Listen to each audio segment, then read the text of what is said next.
अस्सलाम वालेकुम, मैं हूँ शमशाद अली मसूदी। आप देख रहे हैं लोकतंत्र का प्रयास। हमारे साथ है अभिनेता से सियासत में आने वाले शेरा परवीन साहब।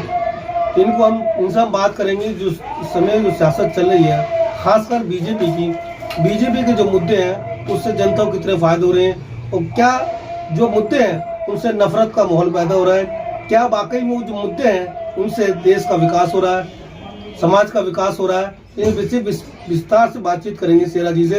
लेकिन पहले जानेंगे कि मेरठ शहर में बीजेपी का कैसा हाल है, उत्तर प्रदेश में कैसा हाल है, इनसे बातचीत करेंगे। आप जो है छोटी फिल्मों से यानी अभिनेता से सियासत में आए हैं, और जब कोई उस ऊपर से नीचे आता तो वो नीचे जमीन तक जा जाते बहुत चीज़ें सीखता है, कुछ नई चीज़ें सीखता। तो आपको जो इस फील्ड में आए हैं, सियासत में खासकर है, तो कैसा लगता है सियासत में आके? देखिए माननीय रिपोर्टर साहब, बात ऐसी है, एक पॉलिटिक्स में आने का मेरा मेन मकसद ये है कि भाई ज़मीन से जुड़े रहने का फ़ायदा होता है कि भाई देश के अंदर क्या माहौल है, क्या कैसा देश में क्या माहौल नया बन रहा है, क्या बिगड़ रहा है, क्या सुधर रहा है। इसलिए मैं मीडिया से कहना चाहता हूँ कि ये जो माहौल आज चल रहा है ना, वो सिर्फ ये है कि राजनीतिक माहौल बनाया जा रहा है। इसको देखा गया कि जो मुद्दे हो रहे हैं, बातचीत हो रही है, हम अभी हाल में बात करें हिजाब का मुद्दा रहा हो, उससे पहले SIA का मुद्दा रहा हो, उससे पहले उत्तर प्रदेश में बुलडोजर का मुद्दा हो, मस्जिदों का मामला हो, तो क्या इन मुद्दों से समाज का असली विकास हो रहा है, या सिर्फ नफरत फैला के लोगों में दहशत फैला के वोट हासिल किया जा रहा है?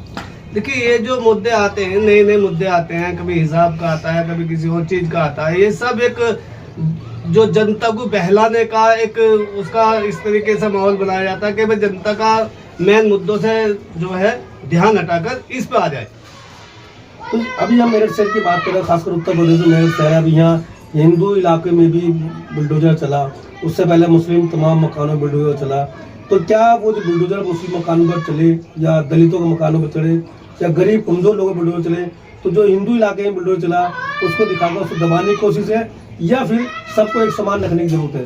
सबको एक सम्मान रखने की जरूरत है। ये नहीं है कि भाई मुसलमानों पे अत्याचार हो रहा है, मुसलमानों के घर ढाए जा रहे हैं, ऐसा कुछ नहीं है।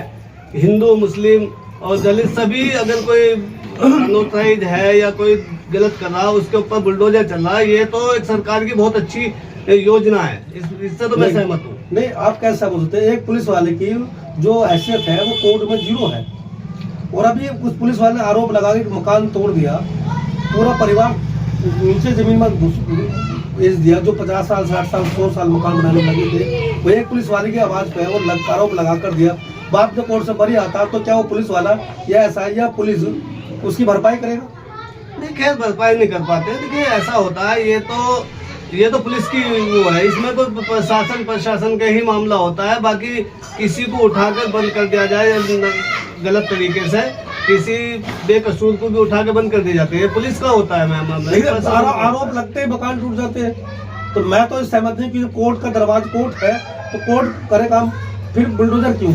वो बात आपकी बिल्कुल सही है। देखो, कानून है, कोर्ट भी इसलिए बनाए जाते हैं ताकि इस तरीके के काम ना हो। कोर्ट अगर ऑर्डर करती है, कोर्ट के माध्यम से काम होते हैं तो बहुत अच्छा होता है। लेकिन सरकार जो कर रही है इसमें, वो इसलिए कर रही है ताकि आगे कोई इस तरीके के काम ना हो।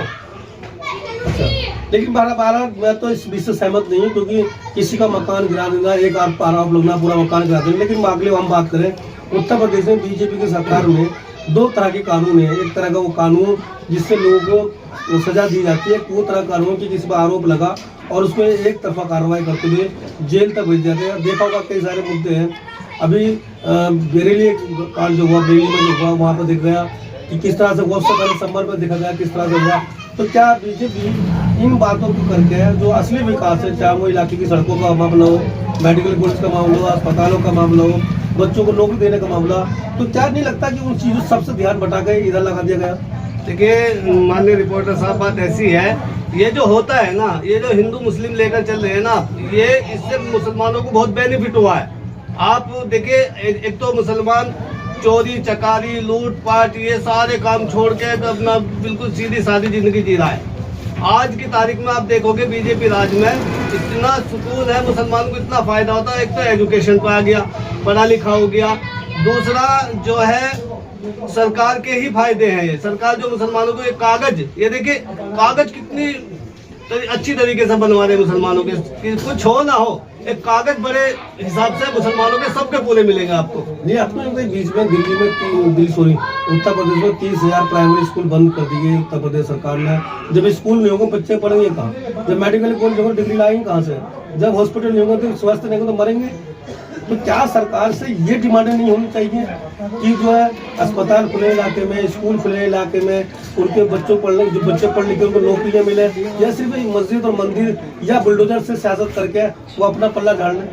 देखिए बात ऐसी है, देखिए एजुकेशन तो चल ही रही है, देखो कौन है आज जो एजुकेशन नहीं पा रहा, लेकिन ये है कि सरकार थोड़ा सा ये कर रही है कि जो स्कूलों को अच्छा नहीं बना रही, अच्छा 30,000 तो बंद कर दिया विद्यापीठ का पाठशाला का। वो बिल्कुल बात आपकी सही है, उससे क्या है, देखिए सरकार को कुछ नए इनकम के लिए कुछ ना कुछ करना पड़ता है। अब इन्होंने जो सरकार है बीजेपी बात कर रहे हैं उत्तर प्रदेश में, दूसरी बार योगी आदित्यनाथ मुख्यमंत्री है और बीजेपी कार्यकाल पूरे होने वाला, सरकार को 9 साल होने वाले, लेकिन जो सपना देखा था विकास का लिए कि स्कूल अच्छे बनेंगे, अस्पताल अच्छे बनेंगे, बच्चों को अच्छी नौकरियां मिलेगी, वो कहीं ना कहीं भ्रष्टाचार और हिंदू मुस्लिम के नाम पे चढ़ गया। और ऐसे में फिर जो विपक्ष है वो कहीं ना कहीं आने वाली सरकार 2027 में जो चुनाव होने वाले, कहीं ना कहीं दूसरा सरकार जाने वाली है। तो चाहे जो आवाम है वो सरकार बदलने की कोशिश करे या फिर इसी को वोट देगी?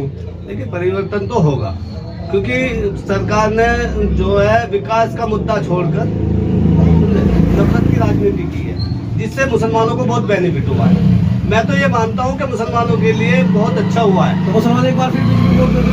मैं तो चाहता हूँ भाई दे, अगर सरकार बन रही है तीसरी बार तो दे, मुझे क्या इस बात से। मैं तो ये चाहता हूँ कि मुसलमानों के लिए इतना बेनिफिट हुआ है, तो उन्होंने कागज एक सब कुछ काम छोड़ के अपना शरीफ की अच्छी जिंदगी जी रहे हैं, बढ़िया काम कर रहे हैं। इसके बावजूद भी अगर सरकार परिवर्तन चाहती है, जनता परिवर्तन चाहती है, तो होगा परिवर्तन भी, ऐसा नहीं है कि नहीं होगा।